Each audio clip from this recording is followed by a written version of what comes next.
आज हमारे साथ विजय कुमार माड़गे साहब जुड़े हुए हैं जो करेस के बारे में बहुत सारी जानकारी रखते हैं। बिदर के अंदर इसकी अगर कोई जानकारी रखते हैं तो विजय कुमार माड़गे जी है और काफ़ी लंबा अरसा लगा इन तक पहुंचने के लिए। सर आपका बहुत बहुत धन्यवाद THG से जुड़ने के लिए।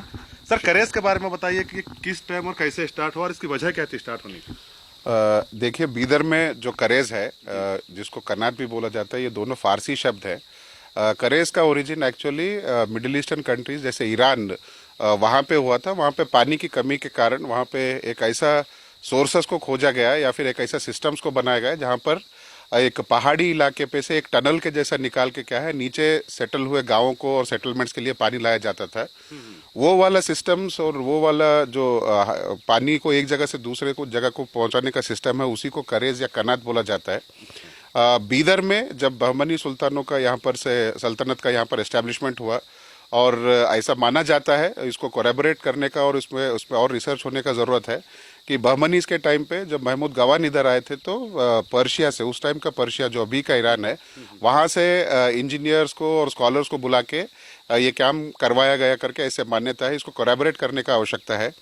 बीदर में ये जैसे बोला था 14वीं सदी में जब बहमनी सल्तनत गुलबर्गा से बीदर यहाँ पे रिलोकेट हुआ था और इसको बीदर को राजधानी बनाए, उस टाइम पे करेस को कमीशन करके बनवाया गया करके ऐसे हमारा समझना है। सर अभी जो करेस का ये जो अभी ये मेन पॉइंट यहाँ पे है जी, इससे जुड़े हुए और कितने चीजें हैं सर यहाँ पे जो पहला करेज हम जहाँ पे खड़े हैं ये नौबाद करेज करके नौबाद में है। ये पहला करेज नहीं था बीदर का। अच्छा। बीदर का एज ए सिटी जब एस्टेब्लिश हुआ था तो अभी का बीदर का जो ओल्ड सिटी करके हम लोग देखते हैं तो वहाँ पे जमुना मोरी करके एक करेज है, वहाँ पर वो भी एक करेज है। और बीदर में दीपक थिएटर के पास से एक ओरिजिन होके शुक्लती करके और एक जगह है, वहां पर एक करेज है। तो ये उससे पुराने करेज है करके ऐसे मानना है हमारा। रिसर्च से ये पता भी चला है और रिसर्चर्स इसको ये भी किए हैं, प्रूव भी किए। अभी हम लोग जहाँ पे खड़े हैं ये नौबाद करेज है। यहाँ पे नौबाद का असली नाम एक्चुअली नयाबाद है। अच्छा। हाँ, तो एक नया सेटलमेंट यहाँ पे लाने का कोशिश हो रहा था और लोगों को वहाँ एक जगह से दूसरी जगह रिलोकेट या फिर शिफ्ट करने से पहले वहाँ पर सभी सुविधा पहुंचाए जैसा, और पानी एक इम्पोर्टेंट सुविधा है। और अच्छा, इसको बनाने का मेन मकसद पीने के पानी के लिए बनाने का मकसद था सर। बहुत सख्त मतलब पानी की बहुत किल्लत थी। नहीं, पानी का किल्लत यहाँ पर कभी भी नहीं था एक्चुअली। अच्छा। बीदर और हमारे रीजन में ही क्या है, बीदर में स्पेशली अच्छा खासा बारिश होता है, बट पानी को मैनेज करने के लिए जो सोर्सेस का जरूरत था, शायद वो सोर्सेस को वो बनाने का कोशिश किए थे। अच्छा। जी, होल्ड करने का भी, जैसे हम लोग अभी अब हमारे घर में हम लोग कुआं बनाते हैं या ये ऐसे ही एक सिटी को अगर पानी का जरूरत पड़ा तो उसको पानी कैसे पहुंचाना, तो वैसा सोच से क्या है ये टनल के जैसा सिस्टम्स बना के रखे हैं। तकरीबन कितने किलोमीटर का होगा सर इसका पूरा नौबाद में अभी जो हम करेज खड़े हैं यहाँ पर 2 लाइन एक दूसरे से जुड़ते हैं। हम जहाँ पर खड़े हैं ये लाइन 3.4 मतलब ऑलमोस्ट 3.5 किलोमीटर का है। ये दोनों लाइन मिलाएंगे तो हम लोग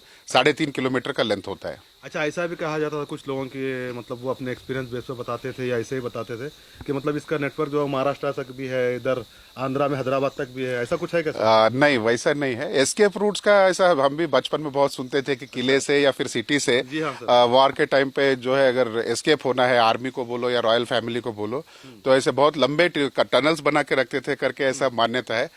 हमको तो ऐसा अभी तक कोई टनल हमको दिखाई नहीं दिया, और जो भी टनल्स के ऊपर हम काम कर पाए हैं या समझ पाए हैं या फिर मैपिंग कर पाए हैं, वो सब पानी के लिए बनाए हुए टनल्स हैं। कैसे निकला सर, कैसे ख्याल आया, मतलब किसने ये स्टार्ट किया? उस जमाने में तो बहमनी सल्तनत के टाइम में महमूद गावा ने इसको स्टार्ट किया था जी। अभी जो ये निकला 10-12 साल पहले जो हुआ, कैसे इसको मतलब कैसे दिमाग में आया, किसके दिमाग में आया? नहीं, ये एक्चुअली 1920 से 25 के दौरान जब निजाम अच्छा। सरकार का आर्कियोलॉजिकल डिपार्टमेंट था, उसके हेड थे गुलाम यजदानी साहब करके। जी। वो जब हैदराबाद को छोड़ के भी जो उनका सल्तनत के अदर प्लेसेस है जैसे बीदर हुआ, औरंगाबाद हुआ, अजंता एलोरा हुआ, उसके ऊपर डॉक्यूमेंटेशन का काम वो कमीशन करते हैं। जब वो बीदर आए थे और बीदर का पूरा मॉन्यूमेंट्स को डॉक्यूमेंट कर रहे थे, उसी दौरान वो जो बुक लिखे, वो बुक में ये करेजेस का मेंशन है ऑलरेडी।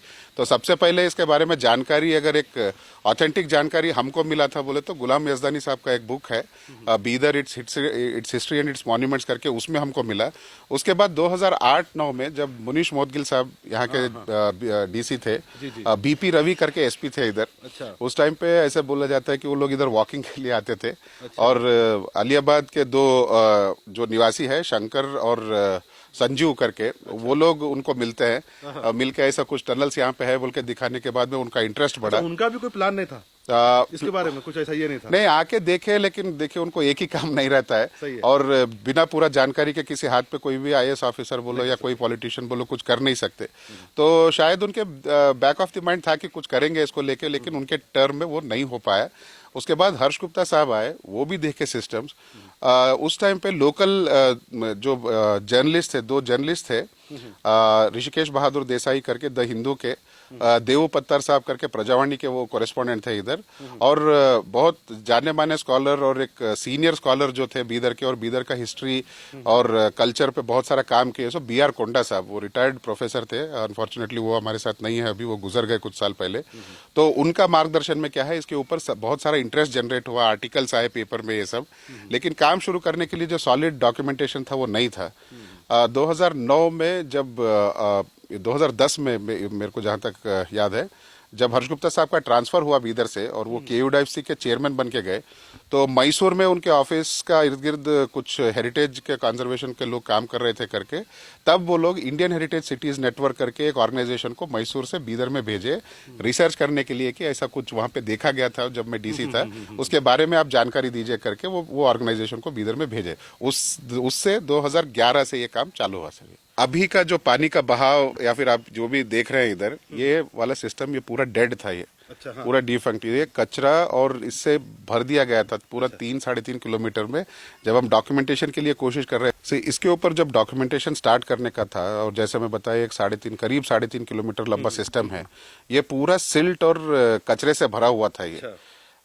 तो इसका जो प्रिलिमिनरी रिपोर्ट सबमिट हुआ कि इसका कंडीशन असेसमेंट किए, ये एक टनल जैसा है और हर 50 मीटर पे, जैसे बावड़िया हमारे पास रहता है घरों में, वैसे हर 50 मीटर पे एक बावड़ी है जो टनल तक रोशनी और हवा ला जाने का काम करते हैं। सही है। तो PC जाफर साहब जब बीदर के DC थे, उनको ये प्रिलिमिनरी रिपोर्ट जब सबमिट हुआ, वो इसमें बहुत इंटरेस्ट दिखा के इसको क्या बोले कि एक टीम बनाते हैं और इसको क्लीन करने का कोशिश करते हैं, देखेंगे क्या मिलेगा करके, एक होप के साथ और एक आशा के साथ कि कुछ अच्छा होगा बीदर के लिए करके वो काम चालू करवाए। बीदर के लोकल कॉन्ट्रैक्टर है एक अब्दुल समद करके, जो फोर्ट और आर्कियोलॉजी डिपार्टमेंट के साथ काम करते हैं, उनको बुलाया गया, वो अपने साथ एक टीम लाए और हमारा NGO उनके साथ में जुड़ा।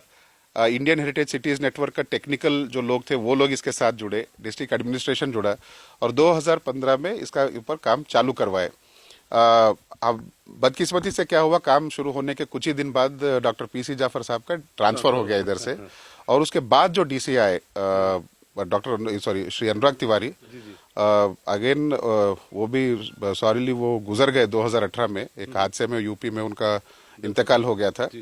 तो वो जब आए तो वो काम को देख के इतना खुश हुए और ये बोले कि ये पोटेंशियल है इसको जगह के लिए, सिर्फ टूरिज्म इसके एंगल से नहीं देखेंगे इसको, और हमारा भी ये रिक्वेस्ट था कि इसको टूरिज्म बढ़ाने के और इसका इसमें ना होके इसको पानी के एक सोर्स के जैसा देखे और उसको वैसे ही हम एड्रेस करें करके बोले थे, और वो काम को बहुत ऊंचा लेवल पर लेकर गए। और PC जाफर साहब, जिनको हम थैंक यू बोलना ये काम शुरू करने के लिए, वो काम को अलग लेवल पे ले जाके और स्पीड बढ़ाने का काम जो है अनुराग तिवारी साहब करे। 17 महीने के काम के बाद 2.5 किलोमीटर लंबा टनल और हजारों मेट्रिक टन कचरा और सिल्ट निकालने के बाद में बीदर का जो करेज है, ये दुनिया का पहला मर के जिंदा हुआ करेज है ये। अच्छा। दुनिया में कोई भी करेज, जहां पर दुनिया में 33 कंट्रीज में करेज है, एक बार पानी उसमें खत्म हो गया तो उसमें पानी वापस नहीं ला पाए कोई भी, और ये बीदर का ऐसा पहला इकलौता करेज है पूरा दुनिया में अब तक जो पानी, हाँ, पानी पूरा खत्म और मर के भी जिंदा हो गया था, कहीं पर भी नहीं हुआ ये। सर अब बीदर का गुरुद्वारा अगर देखे हैं जी, तो बीदर का गुरुद्वारे में जहाँ से पानी निकल के आता है, अच्छा, तो वहाँ पे ऑक्टोगन शेप का एक टैंक है। हम जहाँ पर खड़े हैं अभी, इधर से दोनों तरफ से सीढ़ियां हैं सर, इधर नीचे से, और एक ऑक्टोगन शेप का टैंक यहाँ पर भी है। तो वहां से जो पानी निकल के आता था ये टैंक में भर के, यहाँ से वो टैंक से एक चैनल के जैसा निकाले हैं सर, और वहां से वो पानी बह के वो कुंड तक आता है उधर। अच्छा। और इसके नीचे टैंक है, हम लोग देखे इधर से सीढ़ियों से उतर के नीचे। अच्छा, पूरा नीचे से है? पूरा नीचे से है। हम लोग क्लीन करते हुए जैसे पहुंचे थे उधर, तो वहां से वो टैंक, मैं कैमरामैन से रिक्वेस्ट करूंगा कि थोड़ा सा आप इधर से देखिए, उधर सीढ़ियां का गैप दिख रहा है, देखिए उधर। अच्छा। तो वहां से अगर हम आते हैं तो वहां से आने के बाद में हमको एक ऑक्टोगन शेप का टैंक वहां पे मिलता है। पानी वो टैंक को भर के उसके बाद में एग्जिट का जो कैनाल में बढ़ता है, एक जाता है पापनाश के तरफ। अच्छा। पापनाश से एक आधा किलोमीटर पहले एक छोटा सा पहाड़ी है, अच्छा। वहां पे बरीदशाही राजाओं का एक पैलेस है। अच्छा। ये पानी वहां तक भी जाता था करके भी हमको ट्रेसेस मिले हैं कैनल्स के थ्रू उधर। तो वो कैनल्स वहां पे है क्योंकि हमको वहां पे एक 25 मीटर बाय 25 मीटर बड़ा एक स्विमिंग पूल मिला है। और ये माना जाता है कि वो बरीदी राजाओं का शिकारगाह, मतलब शिकार करने के लिए आने वाला पैलेस था वो। और समर में जब गर्मी बढ़ता था तब भी वो लोग इधर ही आके रुकते थे करके भी है जी। तो वो पैलेस को भी पानी का सोर्स क्या है, ये करेज ही है करेजी था। जी।